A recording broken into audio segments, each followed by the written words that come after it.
Assalamualaikum, anda bersama saya Azam Abdullah dalam Pasukan Sahih edisi Isnin 24 Mei 2021. Baik, sebelum itu kita mulakan dengan perkembangan terkini statistik kes COVID-19 untuk hari ini, di mana hari ini sahaja mencatatkan 6,509 kes. Kalau boleh saya perincikan kes mengikut negeri, Selangor mencatatkan kes yang tertinggi iaitu 2,409, Kuala Lumpur 468, manakala di Sarawak 530 dan menjadikan jumlah keseluruhan kes 518,600 kes setakat ini.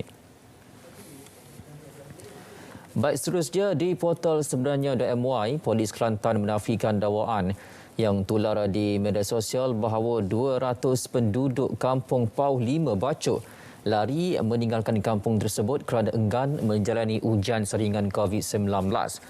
Pengesahan itu dibuat Ketua Polis Kelantan Datuk Syafin Mamat. Tindakan boleh diambil oleh pihak berkuasa jika terdapat pelakuan kesalahan di bawah Akta Komunikasi dan Multimedia AKM 1998. Menerusi Facebook Kementerian Komunikasi dan Multimedia Malaysia, satu audio berdurasi 2,48 saat menyatakan seramai 40 orang jururawat telah meninggal dunia dan mendakwa vaksin COVID-19 adalah racun merupakan satu dakwaan yang tidak benar sama sekali. Semua anggota masyarakat diseru untuk lebih berhati-hati dan bertanggungjawab dalam menyebarkan sebarang maklumat dan menjadi satu kesalahan dari segi undang-undang membuat kenyataan yang tidak benar dan menimbulkan kegelisahan awam. Jika anda disahkan positif COVID-19 dan perlu menjalani kuarantin di PKRC MIPS 2.0, ada beberapa barangan yang anda boleh bawa dan tidak dibenarkan bawa. Pakaian yang selesa, telekung, sejadah, kudap-kudapan, ubat-ubatan, laptop, iPad, telefon bimbit dan powerbank.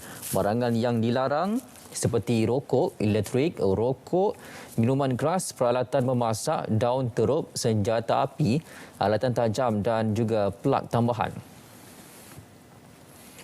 Isu penularan di WhatsApp dan media sosial mengenai pemberian vaksin kepada penduduk di sekitar Bandar Seri Putra.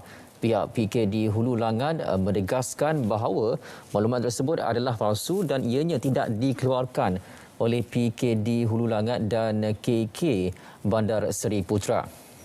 Pihak PKD Hulu Langat memohon kerjasama anda untuk tidak menyebarkan maklumat tersebut. Ada pihak yang menggesa kerajaan agar melaksanakan PKP menyeluruh seperti PKP 1.0 yang lalu. Namun, kita telah alami betapa besarnya impak PKP 1.0 kepada rakyat dan ekonomi. Apabila PKP menyeluruh dilaksanakan, rakyat yang paling terkesan adalah dari golongan rentan dan yang berpendapatan rendah. Tindakan kerajaan untuk membuka pelbagai sektor ekonomi dengan SOP yang diperketatkan di samping strategi mengurangkan mobiliti sosial adalah tindakan yang terbaik dalam mengimbangi keselamatan nyawa rakyat Malaysia dan kelangsungan ekonomi. Dalam hal ini, semua bertanggungjawab mematuhi SOP demi keselamatan nyawa masing-masing dan keluarga serta kelangsungan ekonomi tanah air. Baik, ini pula isu akaun palsu. Suruhanjaya Komunikasi dan Multimedia Malaysia dalam satu kenyataan kecewa dengan sikap pihak penyedia platform media sosial kerana tidak bertindak pantas terhadap laporan akaun palsu yang dikenakan bagi tujuan penipuan. Kelewatan untuk bertindak akan merencatkan usaha MCMC dalam melindungi pengguna di media sosial daripada akaun palsu yang menyebabkan kerugian wang ringgit. Penyedia platform media sosial perlu untuk lebih bertanggungjawab dalam hal ini. Suruhanjaya Komunikasi dan Multimedia Malaysia SKMM tidak pernah mengeluarkan arahan kepada polis Diraja Malaysia PDRM supaya merampas telefon mudah alih milik Ahli Parlimen Muar Syed Saddiq Syed Abdul Rahman. Jabatan Komunikasi Korporat SKMM memaklumkan Suruhanjaya itu selaku agensi teknikal dalam membantu siasatan PDRM tidak mengeluarkan sebarang arahan untuk merampas bahan bukti yang diperlukan pihak berkuasa bagi melengkapkan siasatan mereka.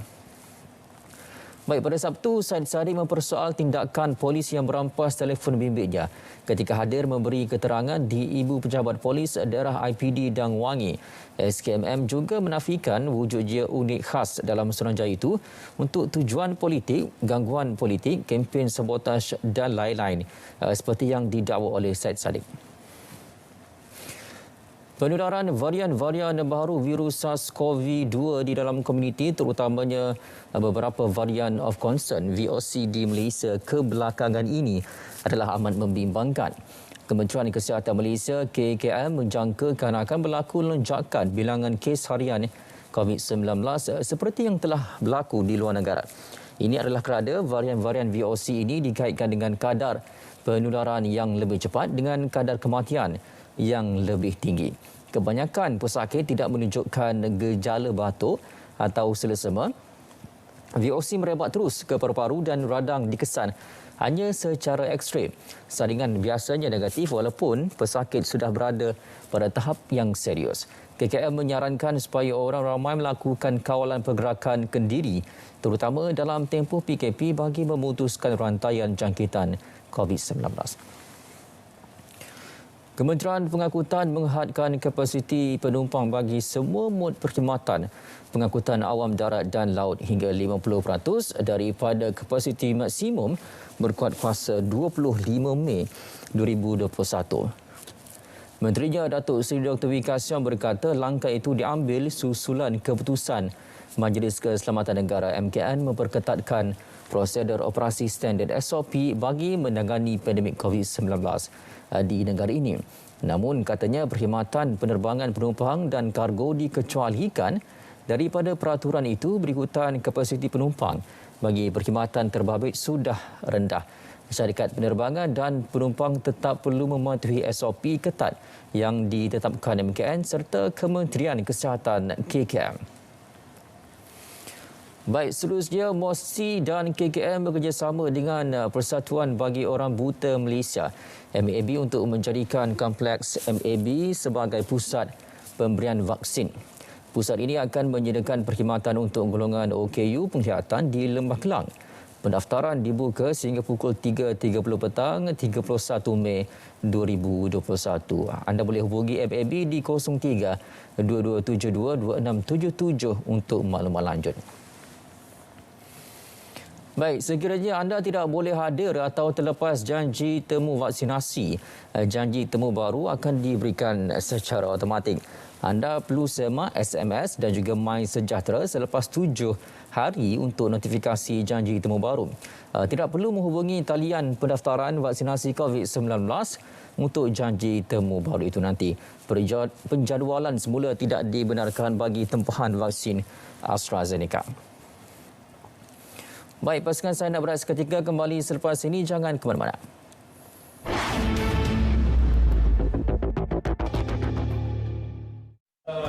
Yakin bahawa vaksin ini cukup selamat dan berkesan. Kita dapat memutuskan COVID-19. Lindung diri. Lindung semua. Kita mesti menang. Lindung diri. Lindung semua. Kita mesti menang. Lindung diri. Lindung semua. Kita mesti menang. Lindung diri, lindung semua. Kita mesti menang. Lindung diri, lindung semua. Kita mesti menang. Lindung diri. Lindung semua. Kita mesti menang. Lindung diri, lindung semua. Kita mesti menang. Lindung diri, lindung semua kita mesti menang. Lindung diri, lindung semua. Kita mesti menang. Cegah penyakit COVID-19 aneh. Lindungi diri, lindungi semua. Ini adalah usaha kita bersama. Kita mesti menang. Moga Tuhan berkati kita.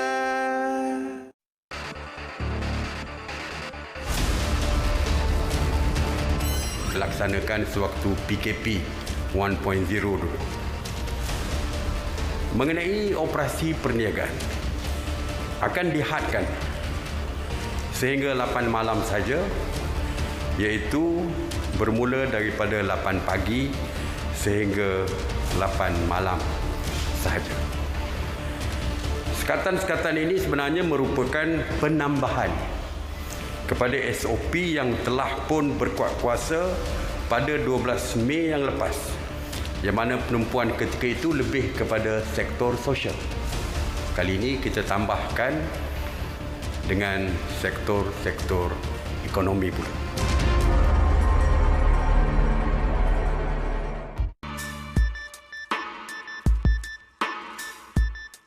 Pengurusan kontak rapat di rumah. Pertama, kontak rapat perlu dikuarantin selama 10 hari dari tarikh terakhir pendedahan kepada kes positif. Kedua, kontak rapat hendaklah melakukan pemantauan kesihatan kendiri dalam tempoh tersebut. Ketiga, kontak rapat akan dihubungi untuk tujuan penilaian kesihatan dan pemberian perintah pengawasan dan pemerhatian mengikut pengaturan PKD masing-masing. Keempat, kontak rapat yang bergejala akan diberi keutamaan untuk ujian pengesanan COVID-19.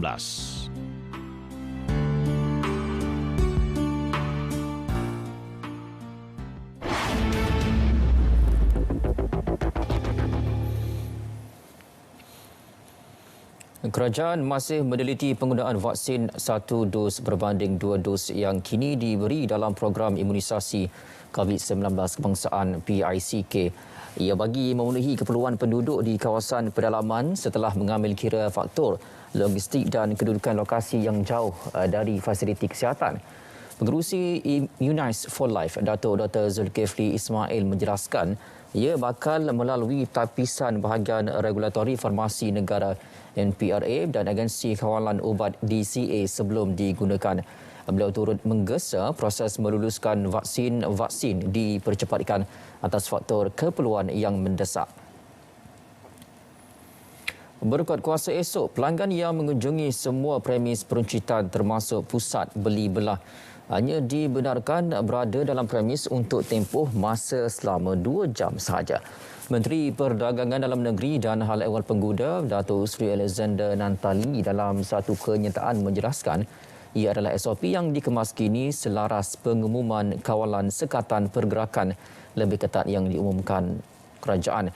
Turut dikemas kini adalah waktu operasi sektor perdagangan pengedaran termasuk semua premis peruncitan, pemborongan, pengedaran dan restoran dihadkan dari 8 pagi hingga 8 malam. Manakala bagi kedai farmasi dan penjagaan diri, waktu operasi kekal dari 8 pagi hingga 10 malam kecuali yang tersenarai di bawah aktiviti tidak dibenarkan seperti spa, wellness dan perkhidmatan manicure dan pedicure. Baik, berikutan pelaksanaan Perintah Kawalan Pergerakan diperketatkan PKPD di Perak. Kerajaan negeri memperuntukkan 2.38 juta bagi membantu rakyat negeri itu, terutama golongan miskin dan B40 yang terkesan. Daripada jumlah itu, 1.2 juta ringgit akan disalurkan kepada 4 pejabat daerah dan tanah PDT terlibat. Masing-masing RM400,000 kepada PDT Kinta dan PDT Larut Matang dan Selama, manakala RM200,000 kepada PDT Hulu Perak dan PDT Muallim. Bagi peruntukan sebanyak 1.18 juta ringgit pula akan disalurkan kepada 59 pejabat pusat khidmat ahli Dewan Undangan Negeri ADUN bagi memudahkan urusan menangani COVID-19. Baik, Perdana Menteri juga berkata kerajaan tidak menghalang sekiranya ada pihak yang berhasrat membeli sendiri vaksin COVID-19. Namun pihak berkenaan perlu mendapat kelulusan bahagian regulatori farmasi negara NPRA. Tak ada halangan. Syaratnya ialah ubat vaksin yang dibawa masuk tu mesti dah diluluskan oleh NPRA, National Pharmaceutical Regulatory Agency. Mungkin bekalan ini akan capai sekarang ini lebih cepat. Bila vaksin sampai cepat, lebih banyak orang akan dapat diberikan suntikan. Tak kira dia sama Pfizer ke, AstraZeneca ke, Sputnik ke, Moderna, apa lagi macam-macam jenama yang kita ambil. Ya. Maka rakyat kita akan nanti sampai katalah 80% dikata dah ada herd immunity. Di waktu itu bila ekonomi sudah meningkat, COVID dapat kita kawal, sebahagian besar rakyat sudah disuntik, sudah ada antibodies pelindung dalam badan kita daripada mudah dijangkit. Jadi situasi insya-Allah akan bertambah baik. Usaha membantu rakyat khususnya dalam menangani kesan pandemik COVID-19 akan menjadi tumpuan Belanjawan 2022. Itu kata Perdana Menteri Tan Sri Muhyiddin Yassin. Kerajaan ketika ini telah melaksanakan pelbagai inisiatif bagi membantu semua kumpulan rentan yang terkesan berikutan COVID-19. Dia boleh tutup, tapi bila nak buka balik, mungkin sistem itu dah runtuh. Jadi sebab itu kita belajar. Dalam setahun ni, kita tak boleh tutup itu. Ekonomi tutup. Sebab itu kita kena imbang. It is between life and livelihood. Tanya saya, life is important.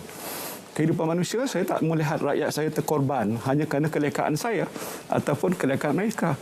Saya juga tidak mahu ekonomi negara kita runtuh sampai tak ada pendapatan rakyat nak makan. Jadi saya nak jelaskan ini supaya jangan ada menyatakan bahawa bercelaru.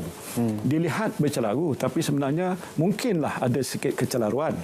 Kerana dia nak dimantapkan lagi. Kalau hari ini A, besok dah A-1 katakan. Kenapa buat begitu? Keadaan berubah. Dan kita taklah orang kita statik, dinamik.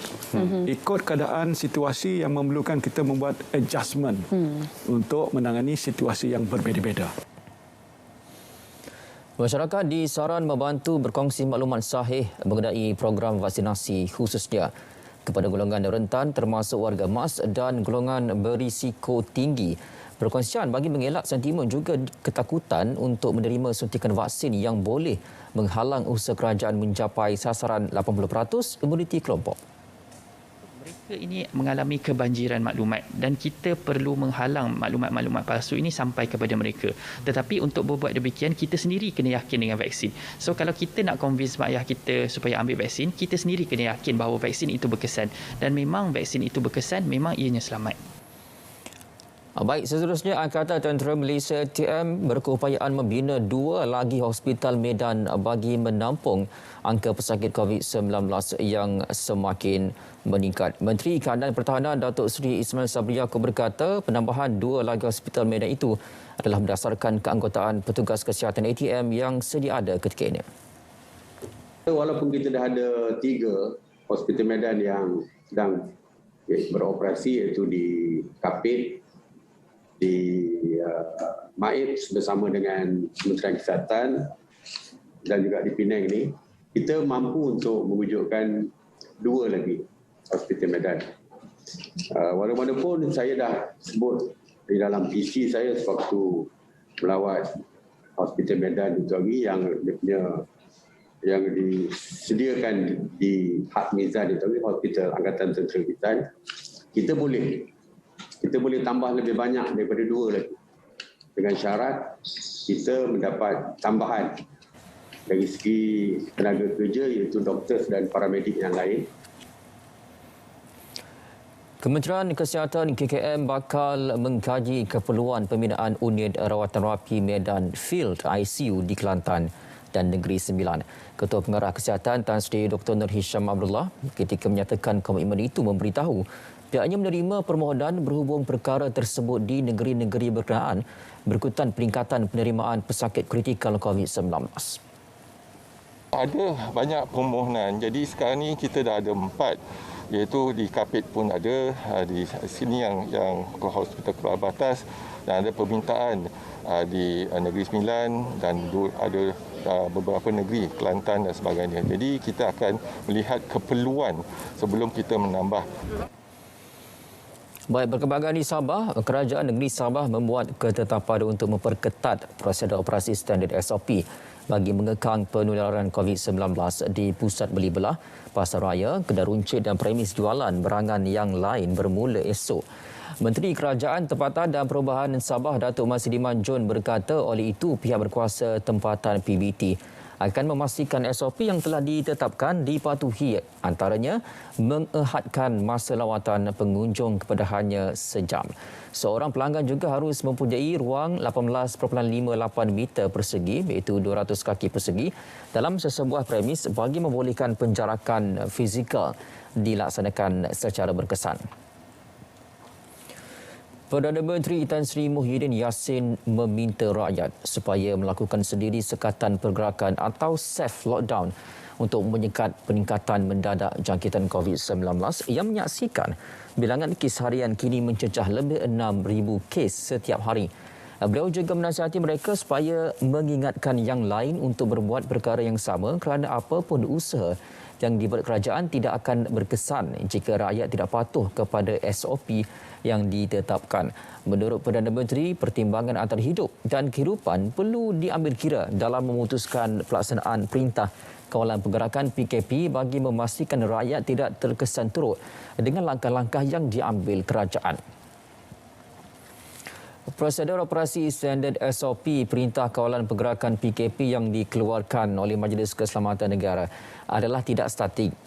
Sebaliknya bersifat dinamik dan keputusan untuk dilaksanakan atau tidak sekatan pergerakan atau lockdown ditetapkan mengikut situasi pandemik COVID-19. Perdana Menteri Tan Sri Muhyiddin Yassin berkata SOP berubah-ubah kerana situasi keadaan COVID-19 itu sendiri yang berubah. Pelaksanaan SOP diputuskan dalam mesyuarat yang turut dihadiri Peguam Negara bersama Menteri Kanan Keselamatan Datuk Seri Ismail Sabri Yaakob untuk meneliti SOP berkenaan yang kemudiannya akan diwartakan sebelum dikuatkuasa dan diumumkan supaya semua pihak mengetahuinya. Lengang, itulah situasi yang boleh digambarkan di pusat beli belah kebelakangan ini. Dek peningkatan kes COVID-19 yang semakin meruncing. Kerajaan menambah sekatan bagi memperketatkan SOP PKP 3.0 bagi mengurangkan pergerakan keluar orang ramai di seluruh Semenanjung dan Labuan. Sekatan tambahan yang bermula esok itu adalah arahan bekerja dari rumah BDR kepada sektor awam dan juga sektor swasta. Ia juga termasuk menghadkan waktu operasi perniagaan sehingga 8 malam sahaja. Turut dihadkan kapasiti penumpang awam darat dan laut kepada 50%. Baik, pasangan saya nak berehat seketika kembali selepas ini. Jangan ke mana-mana.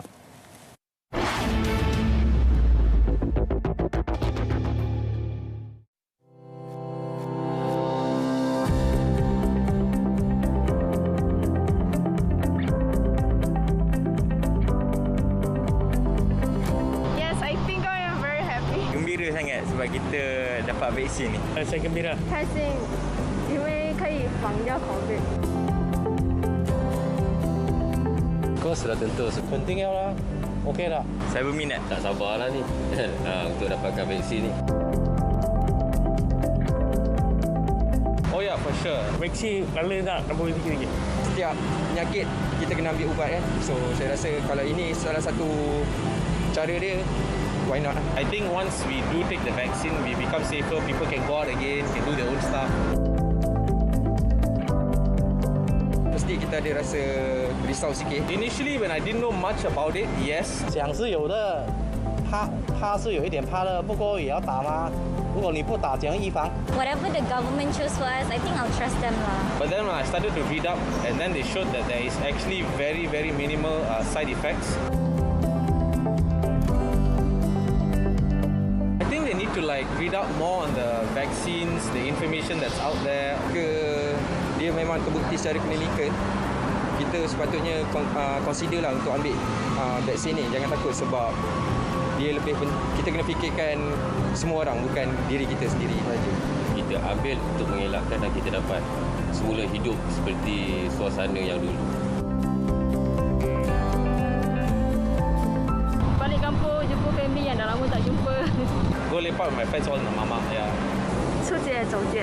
Terutamanya kita dapat pulang ke kampung kan, kita dapat pergi sana sini. Patutlah bagi everyone needs to get vaccinated. Patutlah untuk lindungi komuniti rakyat Malaysia.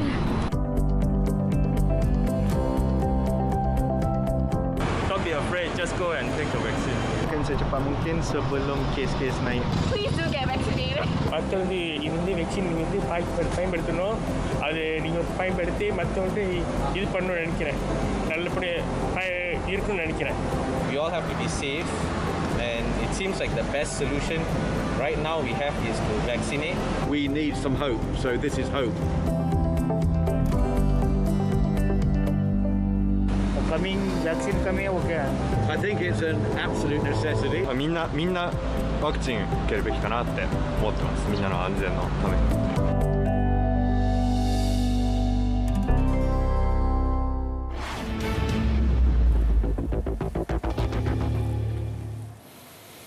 Baik, terima kasih kerana terus setia bersama dengan saya dalam Pasukan Sahih. Saya mulakan dengan hebat aktiviti untuk anda saksikan pada malam ini. Bicara naratif akan membincangkan mengenai pindaan Akta Perhubungan Perusahaan 1967, Akta 177. Topik ini akan dibincangkan bersama dengan Puan Zainab Kamar, iaitu Pengarah Bahagian Perundangan Jabatan Perhubungan Perusahaan Malaysia. Anda boleh saksikan secara langsung di TV1 dan juga di saluran berita RTM.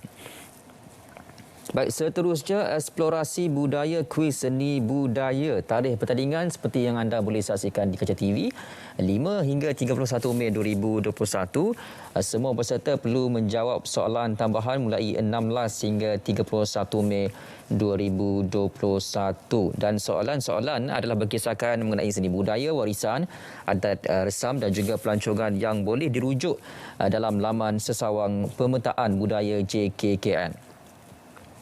Baik, seterusnya ini daripada Institut Keusahawanan Iskan Business Training yang mana membuat program dalam talian. Ada 8 semua program dalam talian yang dianjurkan oleh Iskan ini. Anda boleh saksikan sendiri di kaca TV anda.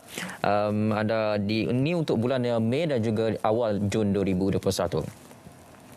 Baik, seterusnya Muzakarah Guru-Guru Takmir Wilayah Persekutuan Jabatan Agama Islam Wilayah Persekutuan memperkenalkan medium kelas pengajian takmir secara dalam talian sepanjang tempoh PKP ini, di mana ada kelas pengajian takmir di rumah anda. Anda boleh terus layari kuliah dengan telefon bimbit saja, senang, dan kuliah secara berkitab dan juga bersilibus, dan ini memudahkan lagi proses pembelajaran dan juga menjimatkan masa terutamanya dalam tempoh PKP ini. Maklumat lanjut boleh terus ke Facebook Muzakarah Guru Takmir WP Wilayah Persekutuan. Baik, seterusnya kempen pengumpulan buangan elektrik dan juga elektronik e-waste bersama dengan warga JAS Terengganu secara drive-thru 30 Mei ini, dan masa 10 pagi hingga 12 tengah hari. Lokasinya di JAS Negeri Terengganu Wisma Alam. Baik, seterusnya pertandingan fotografi bangkit kembali. Anda boleh sertainya minggu keempat 22 Mei hingga 28 Mei 2021. Jadi terbuka kepada belia Malaysia berumur 15 hingga 40 tahun sahaja, dan 5 pemenang mingguan dan 3 pemenang hadiah utama. Baik, saudara, perkongsian tadi mengakhiri pasukan saya untuk hari ini. Terus bersama kami di saluran berita RTM 123 dan amalkan mengimbas baik sejahtera di mana jua anda berada, dan yang paling penting patuhi SOP yang ditetapkan. Saya Azam Abdullah. Assalamualaikum, kita jumpa lagi.